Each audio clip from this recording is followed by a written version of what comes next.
Astrology और वास्तु यही काम करता है कि आपको पहले से इन्फॉर्म करता है कि आने वाला समय आपका कैसा है। एस्ट्रोलॉजी आपको यही बताती है कि आने वाला समय कैसा है, संभल के चलेंगे तो गिरेंगे नहीं। इज इट कि हमारे एस्ट्रोलॉजिकल चार्ट से ये डिराइव करें कि कौन सा फेसिंग हमें सूट करेगा या हमारे परिवार को सूट करेगा, या एक ये जनरल प्रिंसिपल है कि नॉर्थ का मकान हर किसी को सूट करेगा? नहीं, जब हम फेसिंग की बात करते हैं, नॉर्थ फेसिंग और east facing is very good, सबके लिए अच्छा होता है, ठीक है। लेकिन अगर आप बात करते हैं एंट्रेंस की, तो वो अलग कॉन्सेप्ट है। मैप बनवा लिया, मैप बन गया, ठीक है, काम भी स्टार्ट हो गया, वास्तु का हमने स्टार्ट भी कर दिया।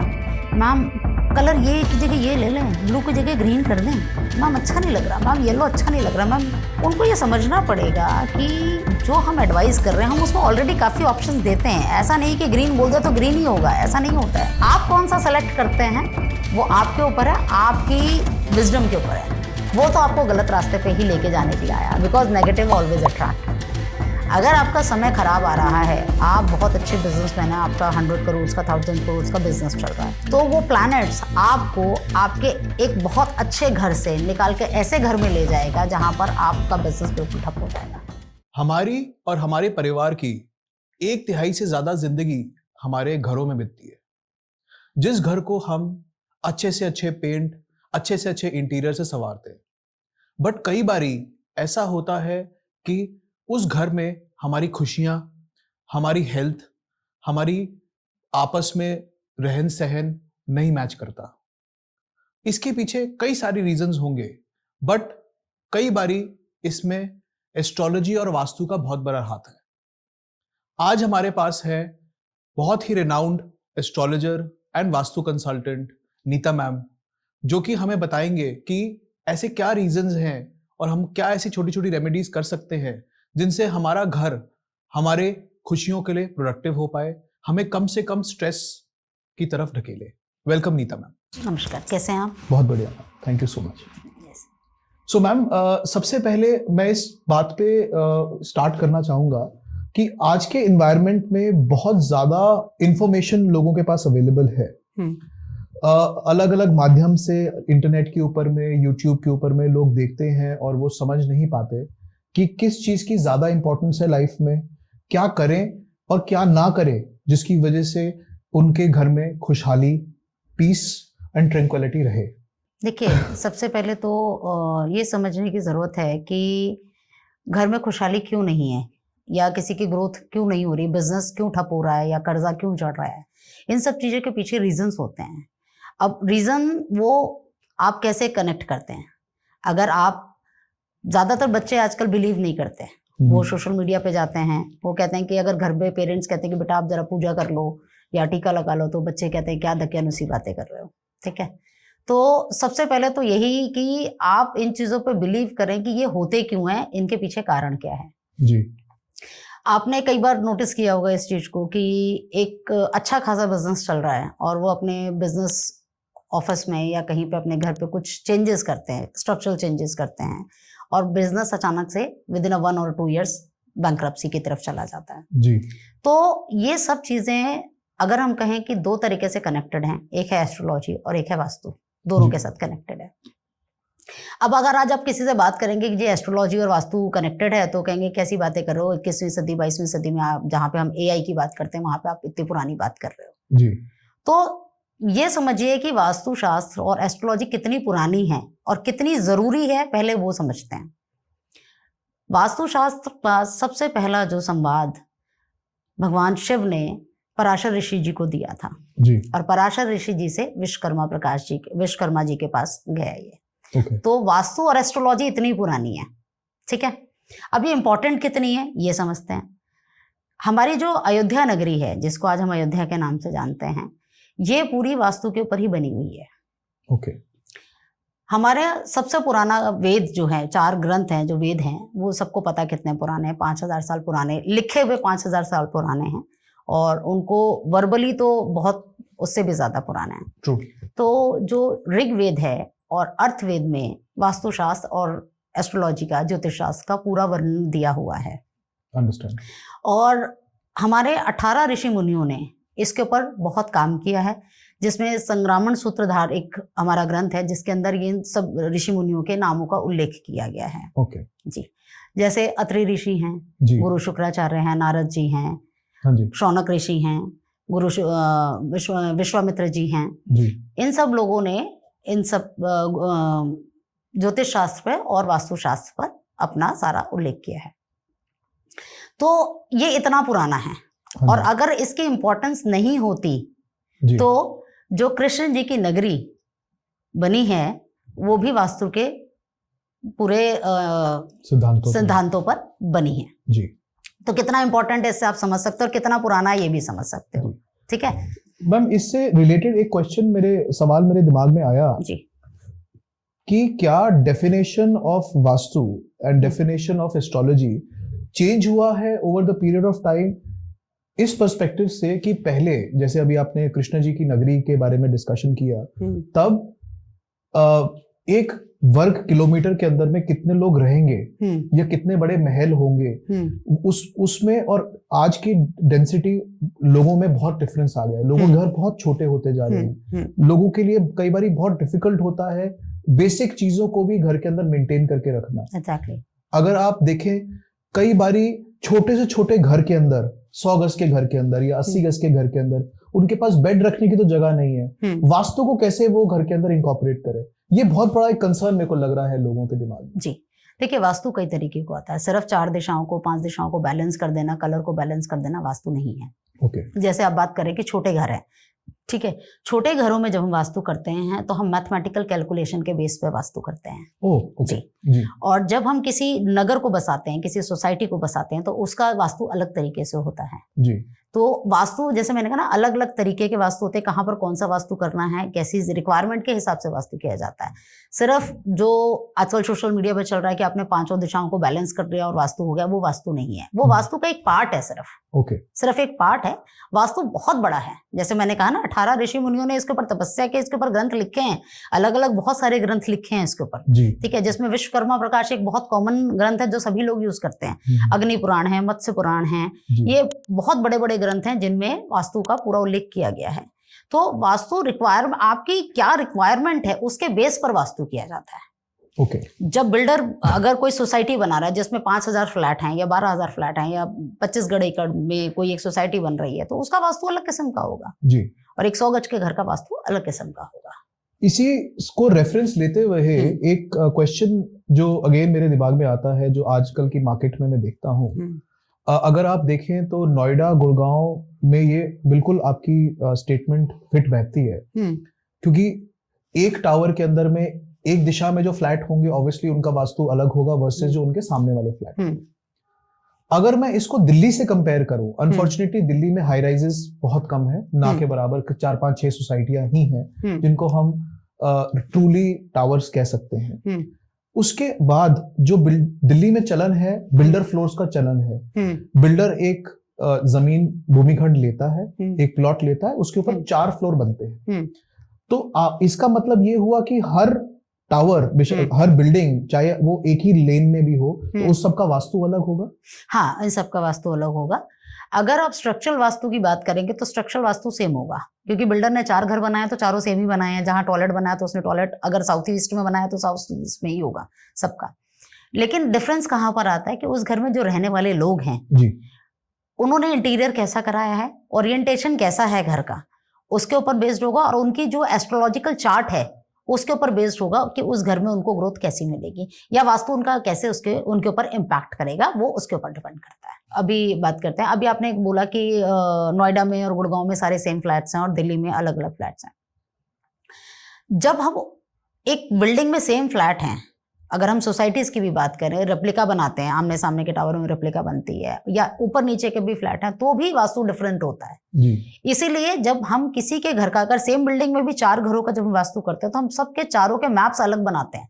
अच्छा। ग्रेडेड मैप बनते हैं। वास्तु करने से पहले ग्रेडेड मैप होता है, पूरे घर का मेजरमेंट लिया जाता है, पूरे एरिया का, और उसके हिसाब से सारी प्लेसमेंट, कौन सी चीज आपकी किस जोन में आ रही है, किस डायरेक्शन में आ रही है, वो सब उसमें हम मेजर करते हैं, नोट करते हैं, और उसके बाद फिर हम वास्तु करते हैं। क्योंकि हो सकता है आपने अपने साउथ ईस्ट किचन में, आप 20th फ्लोर पे हैं, आपने साउथ ईस्ट की किचन में रेड कलर का रखा है, लेकिन वहीं पर 17th फ्लोर में साउथ ईस्ट की किचन साउथ ईस्ट की है, लेकिन उन्होंने ब्लैक कलर का रखा अपनी किचन में, कैबिनेट ब्लैक कलर की है। ठीक है, तो जब कैबिनेट कलर चेंज हो गया, आपकी किचन का डायरेक्शन बिल्कुल सही है, जी, लेकिन अगर आपने कलर चेंज कर दिया तो आपके घर का वास्तु चेंज हो गया। अंडरस्टैंड। तो ये सारी चीजें ओरिएंटेशन में आती हैं जो काम करती है 30%। ओके, अब किसी की लाइफ में अगर 30% काम बिगड़ जाए तो आप सोचो कहां से कहां पहुंच जाएगा। ठीक बात है।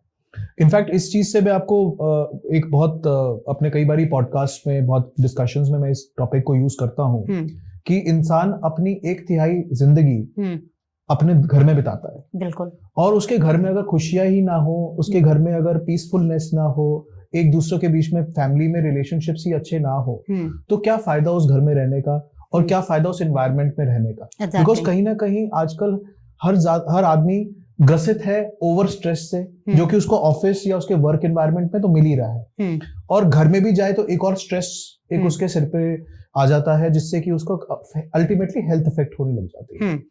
तो very well said, I totally appreciate कि आपने इस पॉइंट को बताया। एक जो बहुत बड़ा कंसर्न आजकल एनवायरनमेंट में है लोगों के दिमाग में, कि लोग बहुत जल्दी घबरा जाते हैं कि हमारे घर में सपोज नॉर्थ ईस्ट में बाथरूम है, जो कि उन्होंने अलग अलग माध्यम से रिसर्च की है, अलग अलग माध्यम से अलग अलग वीडियोस को देखा है, तो बहुत क्या वो इतनी बड़ी प्रॉब्लम है कि उनको घर बेचने पे मजबूर कर जाए, या किसी के चार्ट्स, जैसे अभी आपने थोड़ी देर पहले बताया कि चार्ट्स के बेसिस पे भी डिपेंड करता है कि किस डायरेक्शन आपको कैसी सूट कर रही है, कैसे रिस्पॉन्ड कर रही है। देखिए, अगर हम बात करें, जैसे आपने नॉर्थ ईस्ट डायरेक्शन का स्पेसिफिक बात करी, तो मैं स्पेसिफिक नॉर्थ ईस्ट डायरेक्शन की बात करती हूँ। जो कोई भी एक घर है, हम पहले तो बात करते हैं वास्तु की। तो जो वास्तु है क्या, वास्तु एक वास्तु पुरुष मंडल है, एक इंसान है जो उल्टा होकर लेटा हुआ है, ठीक है। जब वो उल्टा होकर लेटा है तो जो उसका सिर का जो पोर्शन है वो नॉर्थ ईस्ट डायरेक्शन में आता है, ठीक है। तो जब आज आपका सिर है, अगर आपके सिर पे डेली हम एक शिट डालना शुरू कर दें, ठीक है, तो क्या होगा। और वैसे आप इरिटेट हो गए, आप परेशान हो गए, और आपके सिर पे रोज एक चीज आ रही है, तो आप नेगेटिव थॉट्स में आओगे, आपका विजन बंद हो जाएगा, ठीक है, आप मेंटल स्ट्रेस में आ जाओगे जी। और ये चीज कंटिन्यूसली अगर कई समय तक होती रहे तो ऑब्वियस आपका ब्रेन काम करना बंद कर देगा।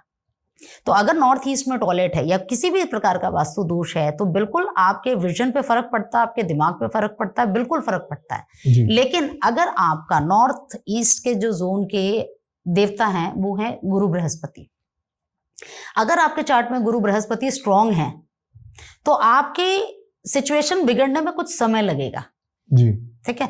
अगर आपने, जैसे लेट्स सपोज कि आज आप इस घर में आए जहां पे नॉर्थ ईस्ट में टॉयलेट है, या नॉर्थ ईस्ट का कोई भी वास्तु दोष है, मैं सिर्फ टॉयलेट की बात नहीं करती, क्योंकि वास्तु दोष कई तरीके के होते हैं, जिसमें किचन भी होता है, कटा हुआ भी होता है, एक्सटेंडेड भी होता है, और एंटी कलर्स होते हैं।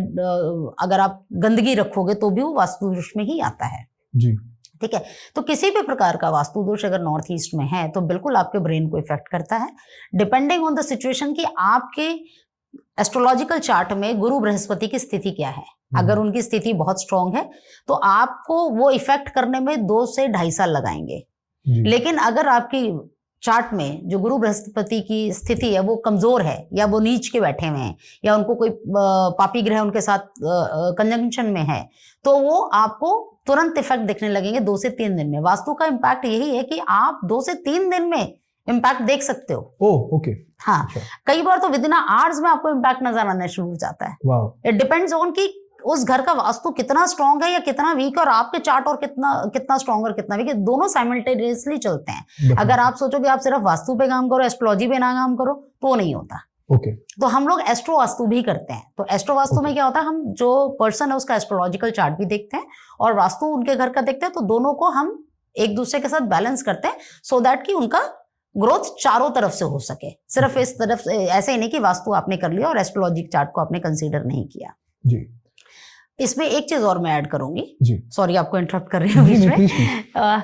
जैसे कई बार क्या होता है कि लोग कहते हैं कि जी आप सिर्फ हमारे घर का वास्तु कर दो, एस्ट्रोलॉजी हमें नहीं करानी, बिकॉज हम एस्ट्रोलॉजी पे बिलीव नहीं करते हैं।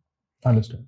तो ये दोनों चीजें आपको वास्तु ग्रोथ तो दे देगा, लेकिन कहीं ना कहीं एस्ट्रोलॉजी के जो आपके प्लैनेट्स हैं, जो आप पिछले जन्मों के कर्मों के प्रारब्ध से लेकर आए हैं, क्योंकि जब आप पैदा होते हैं एस्ट्रोलॉजिकल चार्ट आपका फिक्स हो जाता है, पूरी लाइफ आपकी उसी के हिसाब से चलनी होती है जी, उसको आप चेंज नहीं कर सकते, ठीक है। तो वास्तु वहां पर काम करता है। ओके। जब आप एस्ट्रोलॉजिकल चार्ट में अगर कोई कमजोरी है, कुछ चीज है, उसको आप चेंज तो कर नहीं सकते, लेकिन आप अपने घर के वास्तु को चेंज करके उसको और ज्यादा उसके वजन दे देते हैं, उसके फायदे उठा सकते हैं। अब जैसे मैंने भी कहा कि अभी बात कर रहे हैं नॉर्थ ईस्ट की बात कर रहे हैं, अगर आपके गुरु बृहस्पति अच्छे हैं, ठीक है, अच्छी डायरेक्शन में बैठे हैं, अच्छी पोजीशन में बैठे हैं आपके एस्ट्रोलॉजिकल चार्ट में, या चलो ऐसी बात नहीं करते, हम उल्टा बात करते हैं कि आपके गुरु बृहस्पति नीच राशि में बैठे हैं और बहुत कमजोर हैं, नीच राशि में बैठे हैं, उस पर दृष्टि भी राहु देव की आ रही है और केतु की आ रही है और शनि देव की भी दृष्टि आ रही है, तो समझिए कि आपका गुरु तत्व कितना नीचे चला गया, ठीक है। और वहीं आपका जो घर है वहां नॉर्थ ईस्ट में आपने बना दिया मंदिर, ठीक है, समहाउ आपको पता नहीं था इसलिए बन गया, या आपने खुद जानबूझ के बनाया कि भाई मैं यहाँ पे मंदिर बनाऊंगा, तो वहां पर आपने मंदिर बनाया, आपने पूजा करनी शुरू करी। जब आप पूजा करनी शुरू करते हो, अपने गुरु तत्व को स्ट्रॉन्ग करते हो। जब आप मंत्र करते हो, कोई भी मंत्र करा जाता है, तो आपका गुरु बृहस्पति स्ट्रॉन्ग होता है, ठीक है।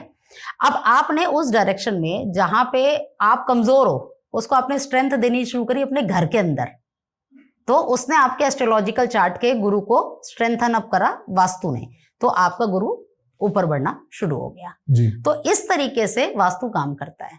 एस्ट्रोलॉजिकल चार्ट आपका कुछ भी हो, वास्तु उसको स्ट्रेंथन अप करता है। ओके, सो बेसिकली जैसे मैं एक रियल एस्टेट एजेंट हूँ और कई क्लाइंट्स मेरे पास आते हैं, स्पेसिफिकली जेनेरिक एक लोगों की रिक्वायरमेंट रहती है कि हमें टी पॉइंट का मकान नहीं चाहिए, जो जेनेरिक स्टेटमेंट रहती है, अभी हम वो डिस्कस कर रहे हैं कि टी पॉइंट का मकान नहीं चाहिए, शेरमुखा या गौमुखा मकान नहीं चाहिए, और नॉर्थ फेसिंग मकान जरूर चाहिए, नॉर्थ फेस हो जाए तो उससे भी अच्छा।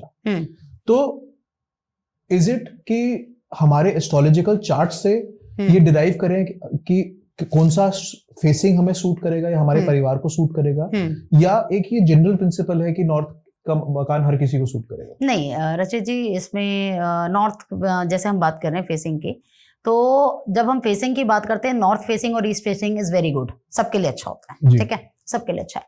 लेकिन अगर आप बात करते हैं एंट्रेंस की, तो वो अलग कॉन्सेप्ट है। ओके, घर की जो एंट्रेंस होती है वो कॉन्सेप्ट अलग है। फेसिंग नॉर्थ और ईस्ट ही होनी चाहिए, खुला जो स्थान अपने घर का जो फ्रंट है वो ईस्ट और नॉर्थ ही होना चाहिए। ओके, लेकिन जब आप एंट्रेंस पे आते हैं तो वहां पर डिफरेंट हो जाता है, हर किसी के लिए अलग एंट्रेंस होती है जी। तो जैसे बिल्डर फ्लोर्स की हम दोबारा से डिस्कशन में लाएंगे।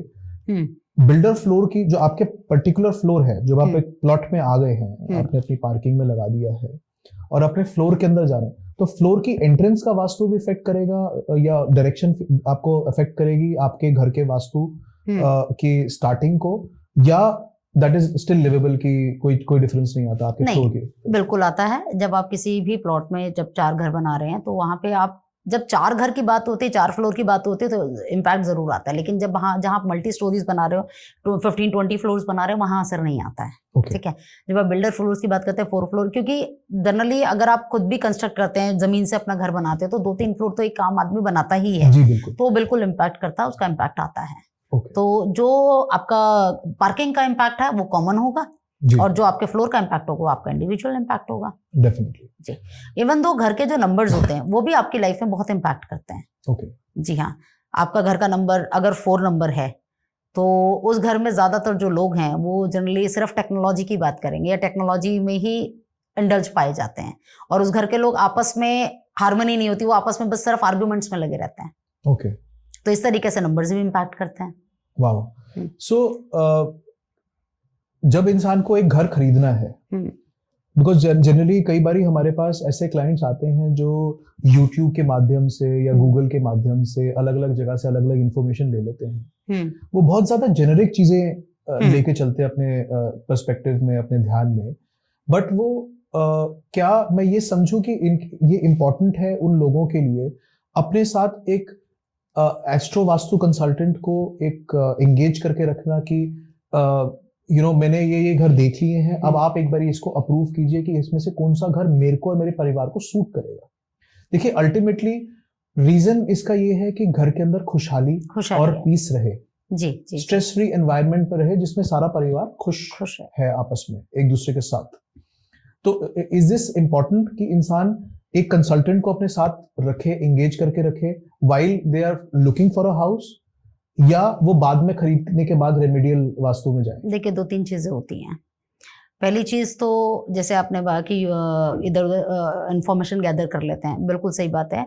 जो लोग पैसा नहीं खर्च कर सकते वो जेनरिक इन्फॉर्मेशन को भी यूज करते हैं अपने घरों में। और मैं ये नहीं कहती कि जेनरिक इन्फॉर्मेशन काम नहीं करती है, बिल्कुल काम करती है, लेकिन जेनरिक इन्फॉर्मेशन जेनरिक ही होती है जी।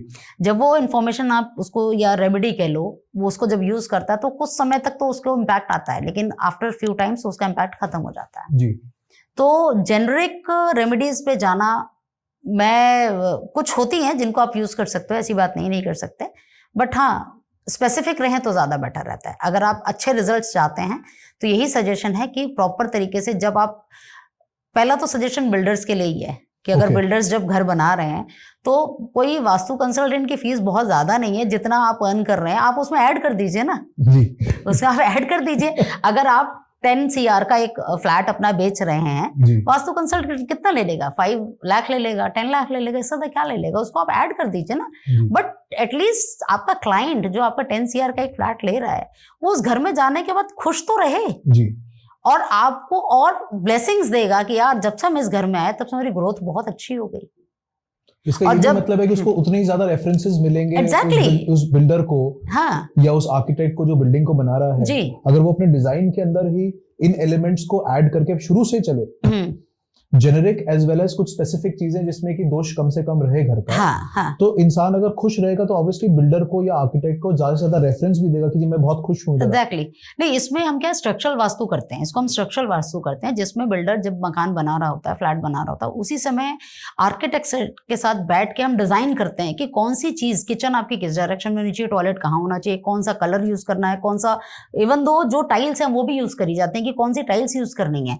ठीक है। इसके अलावा हम जमीन की एनर्जीज को भी चेक करते हैं। जमीन की एनर्जी चेक करना बहुत इंपॉर्टेंट है।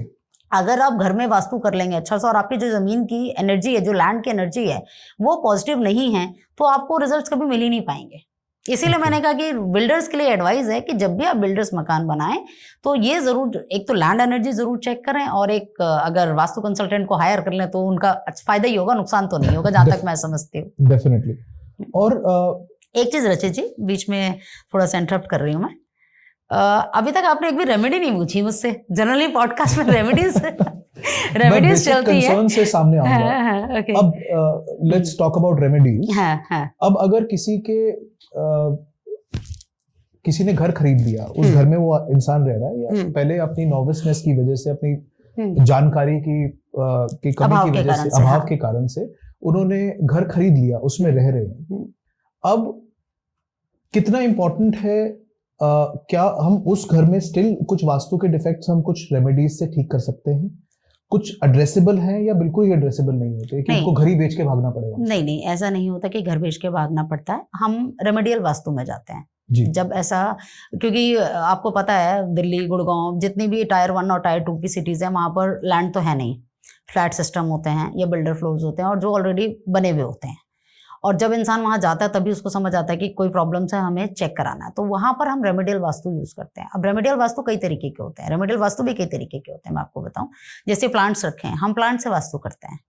ओके।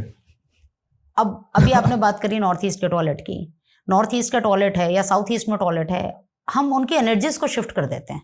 रेमेडियल वास्तु में हम उनकी एनर्जीज को शिफ्ट करते हैं उस डायरेक्शन की, जो आपका किचन है या टॉयलेट है, जो भी वास्तु दोष है उसकी एनर्जीज को शिफ्ट करते हैं। अगर कोई एरिया कटा हुआ है तो उसको हम एक्सटेंड करते हैं। हमारे पास ऐसे इक्विपमेंट्स हैं। अब दिन पर दिन जैसे जैसे साइंस तरक्की कर रहा है तो हम भी तरक्की कर रहे हैं ना, हम भी ग्रो कर रहे हैं, अपने आप को इवॉल्व कर रहे हैं, हम भी इवॉल्व कर रहे हैं। क्योंकि अगर इवॉल्व करोगे तभी काम कर पाओगे, अदरवाइज ये तो जैसे हम एक कहते हैं ना, पानी एक जगह रखा रहता है तो वो खराब हो जाता है, पानी को बहाव चाहिए जी। तो नॉलेज को भी इवॉल्व होना बहुत जरूरी है। अगर इवॉल्व नहीं होगी तो आप काम ही नहीं कर पाओगे। तो इवॉल्वेशन में यही चीज निकल कर आई कि तोड़फोड़ जरूरी नहीं है जी। क्योंकि हर कोई तोड़फोड़ नहीं कर सकता। अगर आप रेडी फ्लैट में जा रहे हो तो उसके लिए हम रेमेडियल वास्तु को यूज करते हैं, जिसमें हम एनर्जीज को शिफ्ट करते हैं। और बहुत सारी, जैसे अगर गलत डायरेक्शन में आपका घर है तो उसकी एनर्जी को, जोन को ब्लॉक करते हैं, वर्चुअल एंट्रीज खोलते हैं। ऐसे बहुत सारे उपाय हैं जिनको आप कर सकते हो बने बनाए घरों में भी।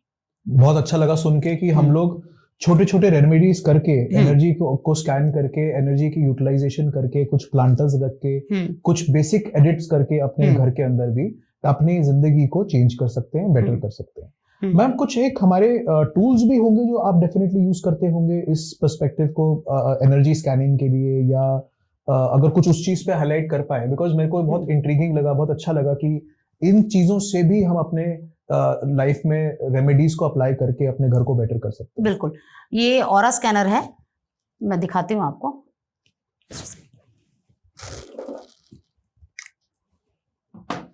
ये ऑरा स्कैनर है, इसकी मदद से हम लोग एनर्जीज को चेक करते हैं। ओके। इसकी मदद से एनर्जीज चेक करते हैं। इसके सैंपल्स होते हैं जो इसमें रखे हुए हैं।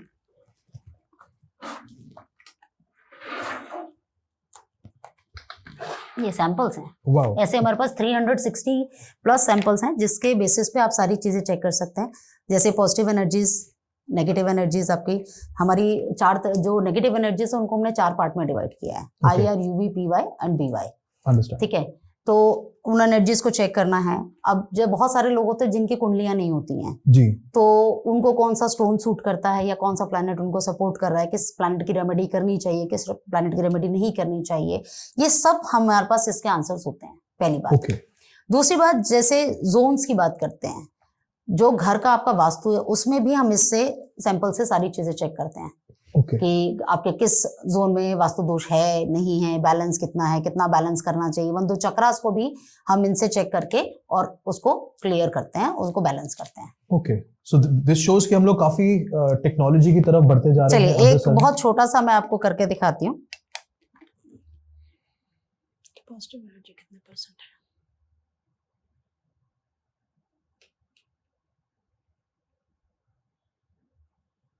ये आपकी पॉजिटिव एनर्जी है। ठीक है, अभी ये आप ऑरा बूस्टर हाथ में उठाइए। ठीक है, थोड़ा सा 1 सेकेंड।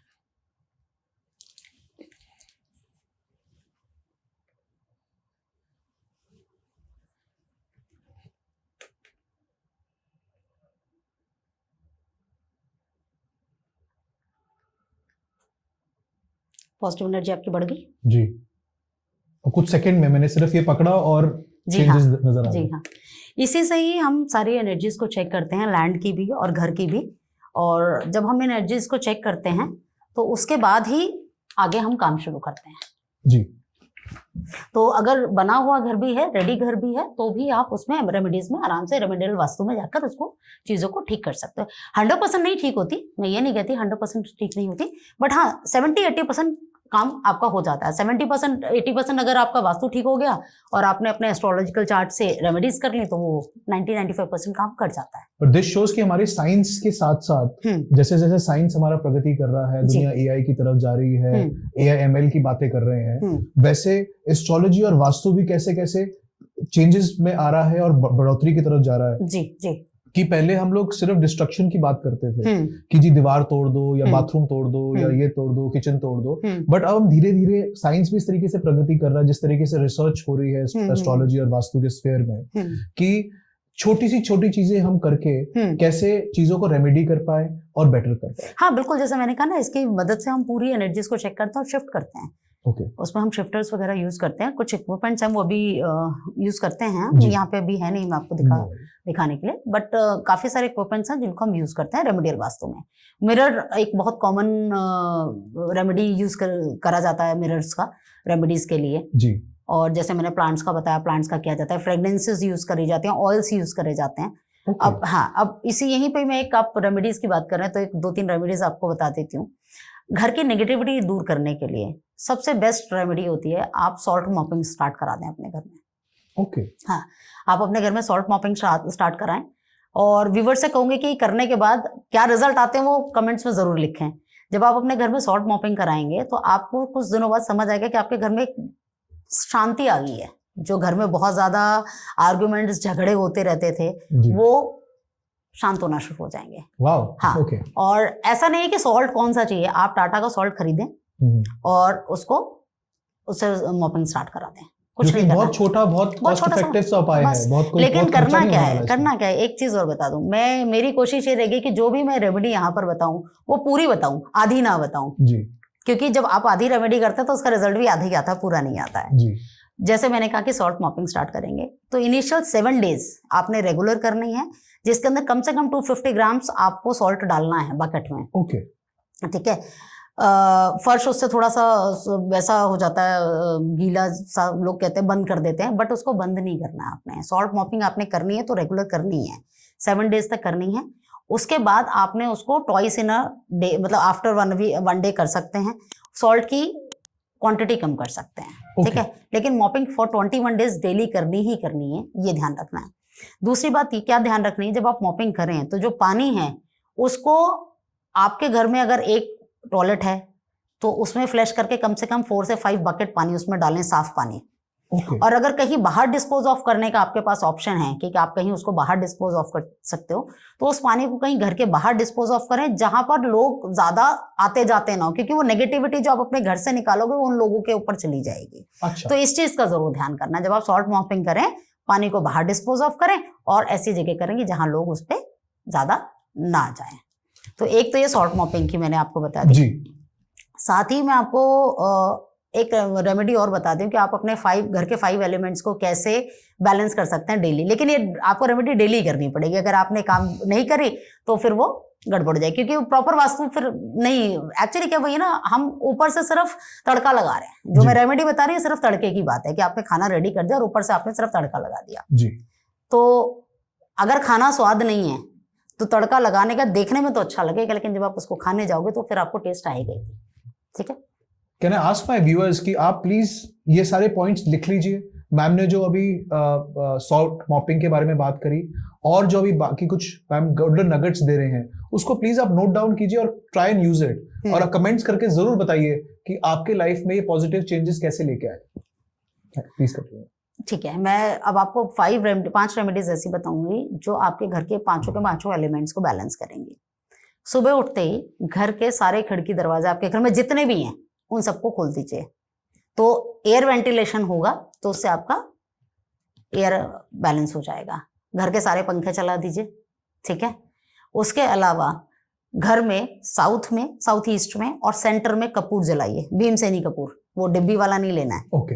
डिब्बी वाला जो गोल वाला आ रहा है वो नहीं लेना है, ये ध्यान रखना, भीमसेनी कपूर ही लेना है। देसी कपूर होता है, उसकी बड़ी बड़ी टिक्कियां आती हैं ऐसी, वो टूट जाएगा, उसकी फ्रेग्रेंस अलग होती है, वो जलाएंगे। आपके साउथ वेस्ट के घर में चंदन की आप धूपबत्ती जलाएंगे, ओके, ठीक है। और घर में 10 मिनट डेली सुबह और शाम को दोनों टाइम आपका पॉप म्यूजिक, चाहे तो पॉप म्यूजिक चलाएं, चाहे तो मंत्र चलाएं, कुछ भी चलाएं, 10 मिनट्स आपने वो डेली चलाना है। तो ये आपके घर के सारे 5 एलिमेंट्स को बैलेंस कर देगा। वाओ। तो आपके घर में एटलीस्ट ये जो मैंने आपको रेमेडीज बताई हैं, इनको आप करेंगे तो एक बेसिक आपके घर का एनवायरनमेंट चेंज होना शुरू हो जाएगा। जितने लंबे समय तक करते रहेंगे उतना फायदा रहेगा, और अगर बंद कर देंगे तो फिर उसका इम्पैक्ट 1-2 दिन में खत्म भी हो जाएगा। Naturally, because consistency is the key. Yes, चाहे हम वर्कआउट करें, चाहे हम डाइट को फॉलो करें, या कुछ भी रेमेडियल अपनी हेल्थ को बेटर करने के लिए करें, कंसिस्टेंसी इज द की। जैसे ही हम कंसिस्टेंसी को छोड़ते हैं, हमारी लाइफ में जो चेंजेस अच्छे हो रहे थे वो रुक जाते हैं कहीं ना कहीं। तो दिस इज वेरी गुड जो आपने छोटी छोटी चीजें हमारे व्यूअर्स को बताया। अब कुछ एक और चीजें, जैसे कई बार आजकल देखेगा कि हेल्थ प्रॉब्लम्स बहुत ज्यादा हो रही है लोगों के घर में, इसके लिए लोग क्या करें? देखिए, हेल्थ प्रॉब्लम वही बात आती है कि हेल्थ इश्यूज ऐसे हैं कि आप जब तक उसको प्रॉपर वास्तु में नहीं जाएंगे आपको नहीं समझ आएगा कि क्यों हो रहे हैं, क्या कारण है, क्योंकि कारण जानना बहुत जरूरी है। अगर आपके घर की एंट्री रोग जोन में है, जैसे मैंने बताया ना कि 32 जोन्स होते हैं हमारे, 32 द्वार होते हैं घर के, अगर रोग वाले द्वार में आपके घर की एंट्री है तो आपके घर से बीमारियां कभी खत्म ही नहीं होंगी, आप चाहे कितना भी कर लें, कुछ भी कर लें।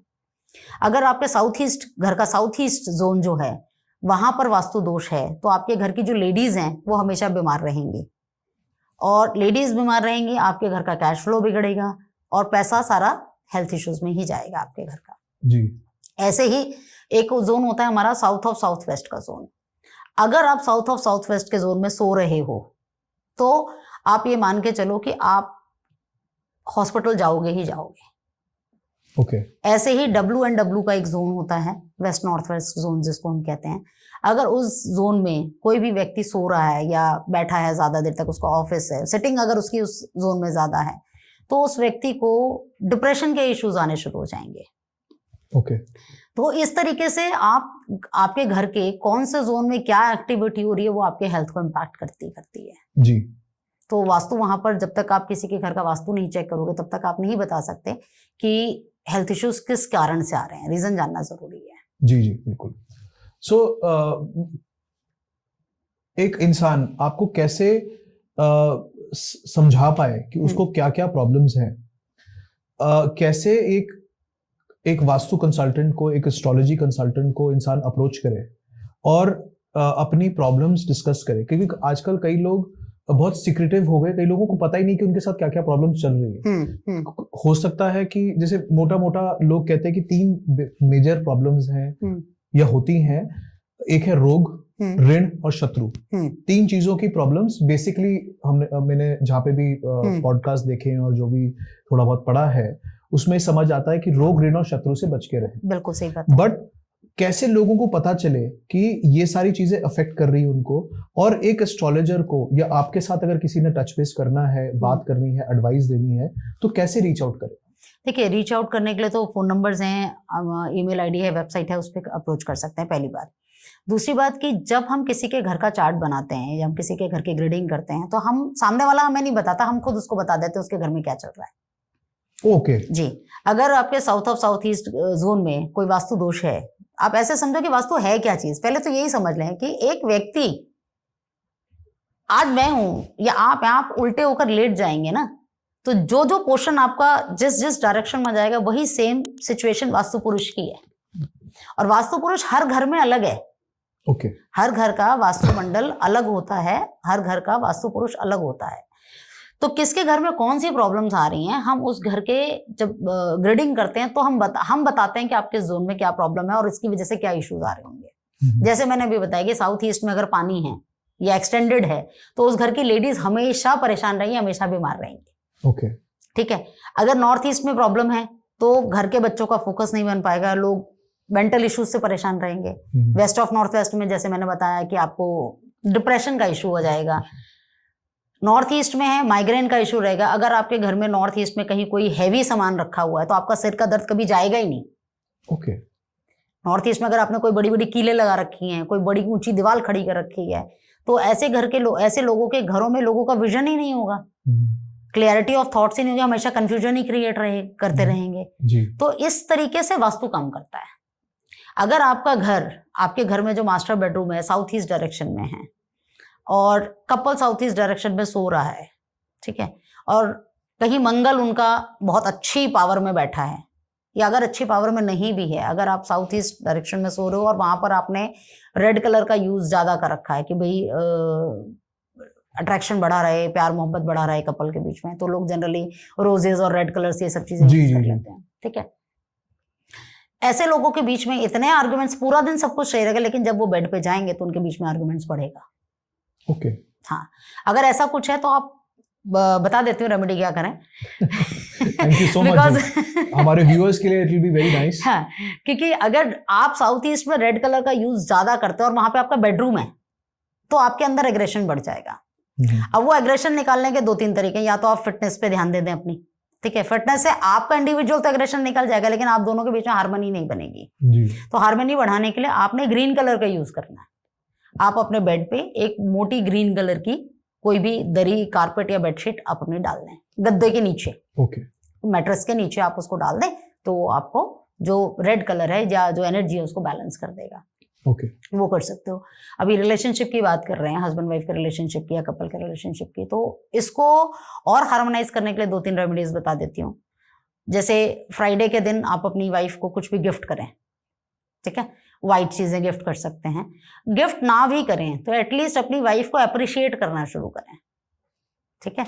जनरली लोग वाइफ के ऊपर जोक्स सुनाते हैं, तो जोक्स ना सुना के उनको अप्रिशिएट करना शुरू करें, उनकी केयर करना शुरू करें। जब आप अप्रिशिएशन और केयरिंग में जाते हो ना तो सामने वाला अपने आप ही सरेंडर्ड हो जाता है। डेफिनेटली। जब राधा जी कृष्ण जी से नाराज होती थी, ये भी एक रेमेडी है, इसको यूज करिएगा। राधा जी जब भी कृष्ण जी से नाराज होती थी तो कृष्ण जी क्या करते थे, आप लोगों ने अगर भगवद गीता पढ़ी होगी, आप जनरली लोग बताते भी, अपने भजनों में लोग बताते हैं, वो राधा जी के बाल बनाना शुरू कर देते थे। उनके सिर में ऑयलिंग करना, उनके बाल बनाना जी, और उनको बालों में फूल लगाना, मतलब उनके बालों को वो श्रृंगार करते थे, है ना। तो ये बहुत बड़ी रेमेडी है ओके। वाइफ कितनी भी गुस्से में होगी, आप अगर उसको पास बैठ के उसके सिर पे हाथ भी फेरोगे ना तो she will cool down automatically, क्योंकि आपने उसको यहाँ प्यार से हाथ फेरा। तो ये एक बहुत अच्छी रेमेडी है जिसको आप यूज कर सकते हो। ऐसे ही ये तो मैंने मेल्स के लिए बता दिया कि मेल्स इस रेमेडी को करते, फीमेल्स कहेंगे कि हम क्या करें, मेल्स कहेंगे आपने हमारे लिए तो बता दिया, वाइफ भी तो कुछ करे। ट्रू। तो यहाँ पे फीमेल्स के लिए है कि जब भी हस्बैंड ऑफिस से आते हैं या आप आते हो, जब भी बैठे हैं तो कुछ समय निकालें जो हस्बैंड के लिए हो सिर्फ। जी। ठीक है, सिर्फ हस्बैंड के लिए हो, आप दोनों के लिए। हर समय हस्बैंड शिकायत करने के लिए नहीं होता कि आप हर समय उसको शिकायत करते हैं, ये नहीं किया वो नहीं किया, नहीं। You should also appreciate your husband, कि आप अपने हस्बैंड को भी अप्रिशिएट करें, उनकी तारीफ करें, उनकी पसंद का कुछ खाना बना दें, उनको जो पसंद हो वैसी बातें कर लें, उतना भी बहुत होता है रिलेशनशिप को एनहांस करने के लिए। ओके। तो ये छोटी छोटी रेमेडीज हैं, इनको करो। और मेरी रेमेडीज कुछ अलग किस्म की आपको लगेंगी, वो यहाँ डाल दो वहाँ डाल दो, ये सब चीजें नहीं चलती हैं, क्योंकि उससे कुछ होता नहीं है जी। इससे कुछ होता नहीं है। जब आप अपने नेचर में, जब एस्ट्रोलॉजी और वास्तु को जब आप अपने नेचर में ले आते हैं ना, अपनी दिनचर्या में, एक चीज समझिएगा रचित जी, एस्ट्रोलॉजी और वास्तु ये कोई जादू नहीं है। ओके। लोग सोचते हैं जादू है, हमने किया तुरंत रिजल्ट आ गया। नहीं, इट्स नॉट अ जादू, it's a life style. Okay. हमारे जब हम लोग छोटे थे, सुबह जल्दी उठना, सूरज को जल चढ़ाना, मंदिर जाना, चिड़ियों को दाना डालना, डॉगीज को खाना खिलाना, गाय को रोटी खिलाना, ये नॉर्मल एक रूटीन हुआ करता था। अगर आपको याद हो, घर में कोई आया उसके पैर छूना, सबसे पहले पानी देना, these all are natural routine, normal routine हुआ करता था हमारे घर का, जिसको आज रेमेडी का नाम देके आप क्या कर रहे हो पता नहीं।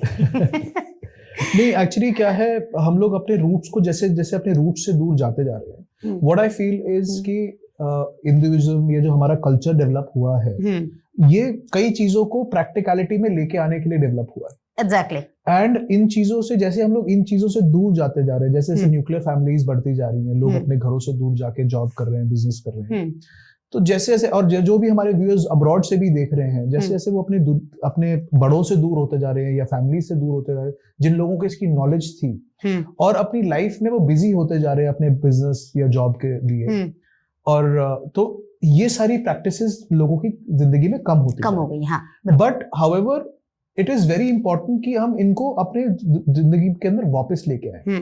जैसे मैं छोटी सी एग्जांपल दूं, एक टाइम पे लोग कहते थे कि सरसों का तेल और देसी घी यूज करना सेहत के लिए हानिकारक है, और आज के एनवायरनमेंट में आप YouTube में कभी भी देख लीजिए या इंटरनेट पे कभी भी देख लीजिए, हर आजकल डॉक्टर कह रहा है कि देसी घी इज वेरी गुड। आज फॉरेनर्स आके हमारे यहाँ पे कह रहे हैं कि जी, फॉरेन के डॉक्टर्स और फॉरेनर्स आके डाइटिशियंस ये बता रहे हैं कि देसी घी के कितने अच्छे यूजेस हैं, आपके सरसों के तेल के कितने अच्छे यूजेस हैं, आपका सेसमे ऑयल के कितने अच्छे, तिल के तेल के कितने अच्छे यूजेस हैं फॉर आवर हेल्थ। तो अगर हम छोटी छोटी चीजें जो हमारे घर में शुरू से होते आई हैं, हमारे एंसेस्टर्स ने हमको पास आउट किए हैं, वो अगर थोड़ी थोड़ी चीजें अगर हम करना शुरू कर दें, तो हमारी कहीं ना कहीं हमारी हेल्थ को, हमारी हैप्पीनेस को इनहांस करता है। बिल्कुल करता है, बिल्कुल करता है।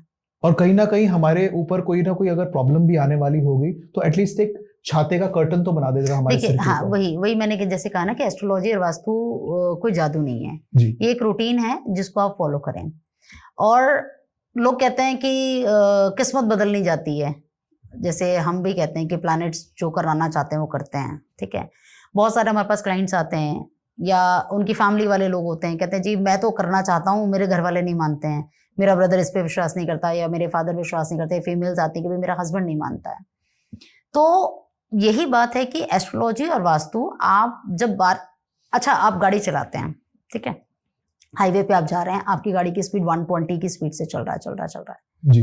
अगर आप किसी हाईवे पे पहली बार जा रहे हैं, ठीक, आपको स्पीड ब्रेकर आता, आपको दिखाई नहीं देता और आप उसको जंप कर जाते हो, तो क्या होगा? चलान नहीं होगा, की पॉसिबिलिटीज होगी। आप 120 की स्पीड से चल रहे हो, स्पीड ब्रेकर आया, आपने ब्रेक नहीं लगाया और आपकी गाड़ी पलट जाएगी, एक्सीडेंट के चांसेस 100% होंगे जी। वहीं अगर आप जा रहे हैं और आपको पता है कि आफ्टर 2 किलोमीटर्स स्पीड ब्रेकर है और मेरी गाड़ी की स्पीड 120 है, मुझे गाड़ी की स्पीड स्लो करनी है, तो आप गाड़ी की स्पीड स्लो करोगे और ब्रेकर पे आराम से निकालोगे, आपकी गाड़ी स्मूथली निकल जाएगी जी। ठीक है, आपको पहले से पता था, कि यहाँ स्पीड ब्रेकर है, या अगर गड्ढा है कोई बहुत बड़ा, रोड्स पे आजकल रोड्स टूटी हुई होती हैं, आपको पता था जहाँ पे रोड टूटी है वहाँ पे अपनी गाड़ी की स्पीड स्लो कर देते हो। अगर आपको पता ही नहीं चला, अचानक से आप पहुंच गए और आपने उसी स्पीड से अपनी गाड़ी निकाली, तो ऑब्वियस है जब गाड़ी गड्ढे में जाएगी तो आपको जर्क भी आएगा। जी डेफिनेटली। तो एस्ट्रोलॉजी और वास्तु यही काम करता है कि आपको पहले से इन्फॉर्म करता है कि आने वाला समय आपका कैसा है। एस्ट्रोलॉजी आपको यही बताती है कि आने वाला समय कैसा है, संभल के चलेंगे तो गिरेंगे नहीं। अगर आपका समय खराब आ रहा है, आप बहुत अच्छे बिजनेसमैन हैं, आपका 100 करोड़ का 1000 करोड़ का बिजनेस चल रहा है, ठीक है, अगर आपका समय खराब आ रहा है तो वो प्लैनेट्स आपको आपके एक बहुत अच्छे घर से निकाल के ऐसे घर में ले जाएगा जहां पर आपका बिजनेस बिल्कुल ठप हो जाएगा। ओके। क्योंकि वो प्लैनेट हैं, उन्होंने तो काम करना है, उनका काम है काम करना। आपका काम है कि जब समय आए तो वो जो समय आएगा ना, वो आपको 2 पार्ट्स में ले जाएगा, राइट और लेफ्ट, यानी अच्छा और बुरा। जी। आप कौन सा सेलेक्ट करते हैं वो आपके ऊपर है, आपकी विजडम के ऊपर है। वो तो आपको गलत रास्ते पे ही लेके जाने के लिए आया, बिकॉज नेगेटिव ऑलवेज अट्रैक्ट। जी, ठीक है, तो आपको गलत रास्ते पे ही लेके जाने के लिए आया। अब आपके ऊपर है कि आपको पहले से पता है कि अगर उल्टा जाऊंगा तो भाई साहब गलत रास्ते पे जाएंगे, रास्ता बहुत खराब है, कांटे भी होंगे, पत्थर भी मिलेंगे, सोने के लिए जगह भी नहीं मिलेगी, बारिश भी आएगी, कुछ नहीं मिलेगा मुझे, और जाके पहुंचूंगा डेस्टिनेशन पे, पहुंचना तो सबने है। जी। ठीक है, अभी आपके ऊपर है कि आप लेफ्ट जाएं या राइट जाएं। राइट से जाएंगे तो सारी चीजें स्मूथली आपको मिल जाएंगी, आप अपने डेस्टिनेशन पर आराम से पहुंच जाएंगे। सो इससे कहने का ये भी मतलब है कि जो मेरे लिस्टर्स के समराइज करने के लिए मैं बोलूंगा इस पॉइंट तक, कि जैसे हम अपना क्वार्टरली हेल्थ चेक कराते हैं, yes, exactly. अपना एनुअल एक एग्जीक्यूटिव प्लान लेके, आजकल हर कंपनी अपने एम्प्लॉय की, हर आदमी अपना एक एनुअल चेकअप कराता है, वैसे एक एनुअल और एक क्वार्टरली चेकअप करवाना from a vastu and astrology stand point भी इम्पोर्टेंट है, बिल्कुल, हमारी ओवरऑल वेलबींग के लिए, वेलबींग के लिए और खुशियों को मेंटेन करके। बिल्कुल सही बात है। जैसे हम मेडिकल चेकअप के लिए रेगुलर बेसिस पे जाते हैं, एस्ट्रोलॉजर भी और वास्तु कंसल्टेंट भी रेगुलर बेसिस पे आपको चेक करने चाहिए। बिकॉज जैसे अभी आपने कंस्ट्रक्शन स्टार्ट करा, ठीक है, आपने वास्तु कंसल्ट किया, आपने पूरा घर रेडी कर दिया, वास्तु के अकॉर्डिंग ही पूरा घर बन गया आपका, आप शिफ्ट भी हो गए, लेकिन शिफ्टिंग के बाद भी आप कई बार ऐसी अमेंडमेंट कर देते हो जो आपको नुकसान पहुंचा देती है जी। तो इसीलिए रेगुलर बेसिस पे आपकी बात बिल्कुल सही है, एस्ट्रोलॉजर और वास्तु कंसल्टेंट के टच में रहना चाहिए। पहले हमारे पुराने जमाने में हमारे लोगों के घरों में एक पंडित जी आया करते होंगे, आपको याद होगा, जी जी, जो रेगुलर बेसिस पे हमारे घर पे आते थे, और हमारे घर की क्या सिचुएशन, जिसको हम फैमिली का पंडित मतलब पुरोहित कहते थे, वो पहले पुराने जमाने में होती थी। लेकिन वही बात है, हमारे हिंदुस्तान में कोई चीज वेस्टर्न कंट्री से घूम के आ जाए तो उसको अप्रिशिएशन मिलना शुरू हो जाता है, अपनी खुद की चीजों को हम अप्रिशिएट नहीं करते। जैसे मेरे एक फ्रेंड है, he is a very learned individual, वो मुझे ये कहते हैं कि इंग्लिश में अगर आप झूठ भी बोलोगे तो कई बार ऐसा लगेगा कि सच ही बोल रहे हैं, बट अगर आप हिंदी में सच बोलेंगे तो कई बार लोगों को लगता है कि झूठ ही बोल रहा है। True, I totally reckon with what you saying. इसके बाद एक अभी हमने डिस्कस कर लिया कि वास्तु और एस्ट्रोलॉजी कैसे हैंड इन हैंड चलते हैं और हमारे लाइफ को, लाइवलीहुड को कैसे मेंटेन करके रखते हैं। अब थोड़ा सा मैं टॉपिक को चेंज करूंगा। आजकल जैसे हर किसी के घर में, स्पेसिफिकली जो हमारी एज के लोग हैं, उनके घर में लिकर को स्टोर करने का, लिकर सर्व करने का एक टाइम पे बहुत बड़ा टैबू था कि या बहुत बड़ा प्रैक्टिस था कि घर के अंदर लोग लिकर कंज्यूम नहीं करते थे। अब जो YouTube में भी आपने देखा होगा, काफी लोग कह रहे हैं कि जी फ्राइडे को या सैटरडे को शायद लिकर कंज्यूम करना चाहिए। तो इसके बारे में आपका क्या थॉट्स है, क्या आपका सोच है इसके बारे में? देखिए, कल्चर तो चेंज हो रहा है, बिल्कुल हो रहा है, और हम यंग जनरेशन बहुत ज्यादा बूजिंग की तरफ अट्रैक्ट भी हो रही है जी। यंग जनरेशन या हमारे जैसे लोग भी वो दोनों तरफ चल रहे हैं, बूजिंग भी चाहिए, स्पिरिचुअलिटी भी चाहिए, दोनों चीजें चाहिए साथ में। तो दोनों चीजें साथ में आती तो नहीं है, पहली बात, बट हाँ कल्चर है, चेंज हो रहा है तो उसको एक्सेप्टेंस भी मिलती है, सब घरों में चलता है, ठीक है, चलता है। लेकिन बूजिंग को आप किस तरीके से यूज करेंगे, इसमें वास्तुशास्त्र बहुत हेल्प करता है आपको। ओके जी। अभी बात करते हैं, जैसे अभी आपने बात किया, तो इसमें मैं 2 चीजें स्पेसिफाई करती हूँ। एक होता है आपका शराब, अल्कोहल, दूसरा होता है बियर। ठीक है, जो अल्कोहल है वो आपके शनि देव के आधिपत्य में आती है। ओके, ठीक है, और जो आपका बियर है वो राहु देव के आधिपत्य में आती है। जब आप इन दोनों में से किसी भी चीज को लग्जरियस वे में लेंगे तो वो शुक्र के अधिपत्य में आ जाएगी। ओके। लेकिन ये कहीं नहीं है कि वो आपके शुक्र को उच्च का कर देगी या आपके शुक्र को अच्छा कर देगी, ये कहीं नहीं है। ओके। ठीक। अगर आप कोई भी अल्कोहल या कोई भी बूजिंग आप किस डायरेक्शन में बैठ के करते हो उसका इंपैक्ट आता है। अच्छा। जैसे अगर आप साउथ ऑफ साउथ ईस्ट में बैठ के ड्रिंक करते हो तो आपके कॉन्फिडेंस को बढ़ाता है। ओके। ठीक। अगर आप ईस्ट ऑफ नॉर्थ ईस्ट में बैठकर करते हो तो आपको विजडम देता है, आपके हेल्थ के पे काम करता है। अच्छा। ओके। ठीक है, आप उसको हेल्थ के पॉइंट ऑफ व्यू से लेकर को कंज्यूम करोगे। लेकिन वहीं अगर आप जब ईस्ट में जाकर बैठकर ड्रिंक करोगे तो आप उसको एंजॉय करोगे। जी। ठीक। तो वास्तु बहुत इंपैक्ट डालता है कि अगर आप अल्कोहल भी ले रहे हो तो किस डायरेक्शन में बैठ के ले रहे हो उसका क्या इंपैक्ट आएगा वो वही बताएगा। बट ये कहीं नहीं है कि आपका शुक्र उच्च का हो जाएगा, वो नहीं होता है। That is very good input.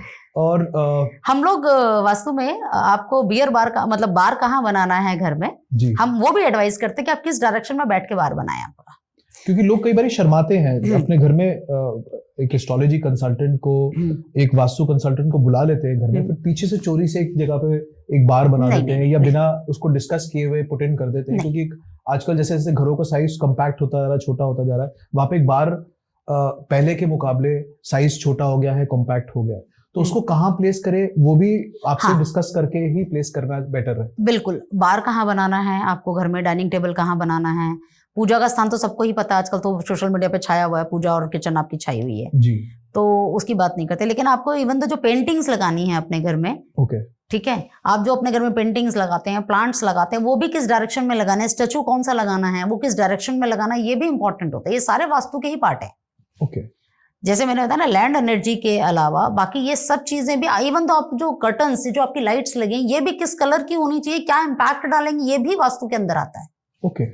तो घर की एक छोटी से छोटी चीज आपके वास्तु के अंदर आती है। इवन तो आप जो यूटेंसिल्स यूज कर रहे हैं अपने घर के अंदर, ठीक है, आप डिनर के लिए, अपने फूडिंग के लिए कौन से क्रॉकरी यूज कर रहे हैं, वो भी वास्तु के अंदर आती है। ओके। वो भी आपकी लाइफ में इंपैक्ट डालती है। जैसे मैंने कहा ना, एस्ट्रोलॉजी तो फिक्स्ड है, वो तो आप लेकर आए हो, उसको कोई नहीं बदल सकता। लेकिन वास्तु के हिसाब से जब आप वास्तु को यूज करते हो तो आप, अगर आपके एस्ट्रोलॉजी में, एस्ट्रोलॉजिकल चार्ट में अगर आपको कोई गेन मिलना है तो वो गेन मिलेगा। लेकिन अगर आप उसको वास्तु के साथ उसको गेन को लोगे तो आपको 100% पहुंचा देगा। जो हमारी कुंडली में होता है उसका 100% तो हम कभी यूज कर ही नहीं पाते हैं, कोई भी व्यक्ति नहीं कर पाता। ओके। तो वहां पर वास्तु बहुत काम आ जाता है। डेफिनेटली। और कई बार होता क्या है कि ऑकल्ट साइंसेस को जो स्पेशलिस्ट होते हैं वो कई बार ऐसी ऐसी चीजें देख के हमारी पत्रियों के अंदर में हमारे को रेमेडीज करवा देते हैं जो हमें यही नहीं पता कि वो एक्चुअली कर क्यों रहे। तो मेरा जो थॉट है, मेरा जो सजेशन है हमारे व्यूअर्स के लिए, अपनी फैमिली के लिए, फ्रेंड्स के लिए, वो हमेशा ये रहता है, कोई कुछ एडवाइस कर रहा है, आप अगर उन लोगों पे यकीन करते हैं, उन प्रोफेशनल्स पे यकीन करते हैं, तो ब्लाइंडली फेथ कीजिए और ब्लाइंडली फॉलो कीजिए वो जो सजेस्ट कर रहे हैं, and try make that as a part of your lifestyle, और उसको आप फिर धीरे धीरे बेटर करते जाइए और कंसिस्टेंटली करते जाइए। रचित जी, यहाँ पे मैं थोड़ा सा एक बात बताऊँ आपको, बहुत सारे लोग आते हैं, मैप बनवा लिया, मैप बन गया, ठीक है, काम भी स्टार्ट हो गया, वास्तु का हमने स्टार्ट भी कर दिया, मैम कलर ये की जगह ये ले लें, ब्लू की जगह ग्रीन कर दें, मैम अच्छा नहीं लग रहा, मैम येलो अच्छा नहीं लग रहा, मैम हम ब्राउन कर लें। उनको ये समझना पड़ेगा कि जो हम एडवाइस कर रहे हैं हम उसमें ऑलरेडी काफी ऑप्शंस देते हैं। ऐसा नहीं कि ग्रीन बोल दे तो ग्रीन ही होगा, ऐसा नहीं होता है। ऑप्शंस देते हैं हम कि आप ग्रीन की जगह ये कलर यूज कर लो, यहाँ पे यूज कर लो, ऑप्शंस देते हैं। बट समहाउ लोग उसमें चाहते हैं कि अमेंडमेंट हो जाए। जब अमेंडमेंट होती है तो वो इम्पैक्ट उसका खत्म हो जाता है, कम हो जाता है। तो इसलिए इन चीजों को समझना बहुत जरूरी है कि जो भी आपको बताया जा रहा है उसको आप ब्लाइंडली फॉलो करें। जब आप उसको ब्लाइंडली फॉलो करते हैं तो वो काम करता है। क्योंकि जब हम किसी को कोई भी रेमेडी देते हैं तो उसमें हमारी खुद की एनर्जी लगी होती है जी। ऐसा नहीं है कि हमने कोई चीज उठा के दे दी और मतलब, अब नमक है, नमक तो आप इतने सालों से यूज ही कर रहे हो, कोई भी उठा के कर सकता है, लेकिन जब हमने उसको बताया तो उसमें हमारी एनर्जी साथ में गई, तो हमारी एनर्जी ने काम किया। ओके। तो जब आप किसी से भी कंसल्ट करें, चाहे मुझसे करें चाहे किसी से भी करें, उस पर बिलीव जरूर करें। जब हम डॉक्टर के पास जाते हैं क्या सोच के जाते हैं कि हम इसके वजह में ठीक करके भेजेगा, जी। चाहे बेशक वो ठीक ना कर रहा हो, वो एक अलग बात है, लेकिन सोच के तो यही जाते हैं। वैसे कहीं ना मैं देख रहा था कि प्लेसिबो इफेक्ट से बहुत फर्क पड़ता है लोगों का, कि वो एक बार ही किसी को मिल ले, और आज मेरे को आपको मिल के ऐसा लग रहा है कि काफी पॉजिटिविटी और काफी प्रैक्टिकल है आपकी अप्रोच अपने क्लाइंट्स को, अपने लोगों को डील करने की, और आज की प्रॉब्लम्स, आज की इश्यूज और आज की कंस्ट्रेंट्स को समझते हुए आप अपने सजेशंस लोगों को देते हैं, जिससे कि ऑटोमेटिकली उनकी चीजें बेटर होनी शुरू हो जाती है।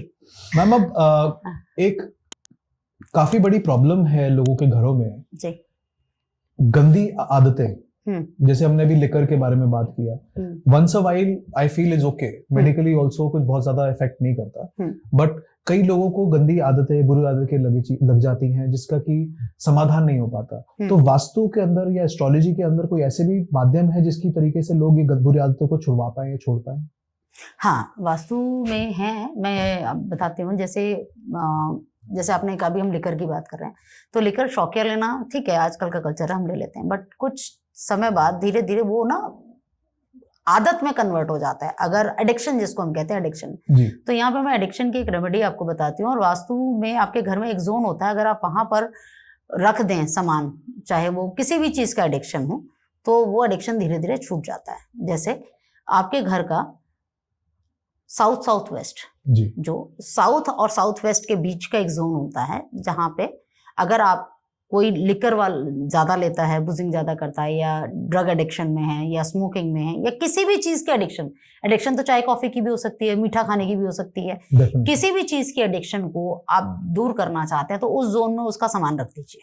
ओके, ठीक है, तो वो धीरे धीरे उस चीज से उसका मन हटना शुरू हो जाएगा। South of south west zone है, जिसको आप यूज कर सकते हो एडिक्शन को दूर करने के लिए।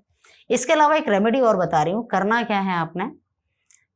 इतनी सारी रेमेडीज, आज बरसात हो रही है हमारे लिसनर्स के ऊपर। देखिए, अगर हम पॉडकास्ट शूट कर रहे हैं तो उससे लोगों को फायदा होना चाहिए, मेरा ये मानना है। और रेमेडी ऐसी बताओ जो पूरी हो, आधी अधूरी रेमेडी बता के कोई फायदा नहीं होता। तो मेरा, अब जैसे आपने बात करी कि एडिक्शन को दूर करना है, तो मेरा ये है कि मोटिव, मैं रेमेडी ऐसी बताऊं जो सच में पूरी काम करे।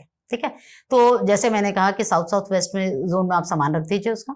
उसके अलावा एक ब्लैक कलर का पेपर ले लीजिए, स्क्वायर पेपर लेना है, 1x1 का लें, 2x2 का लें, 4x4 का। ब्लैक कलर का शीट लेना है, ब्लैक कलर का पेन लेना है जी। और आप जिस भी बुरी आदत को छोड़ना चाहते हैं उसको लिखना है।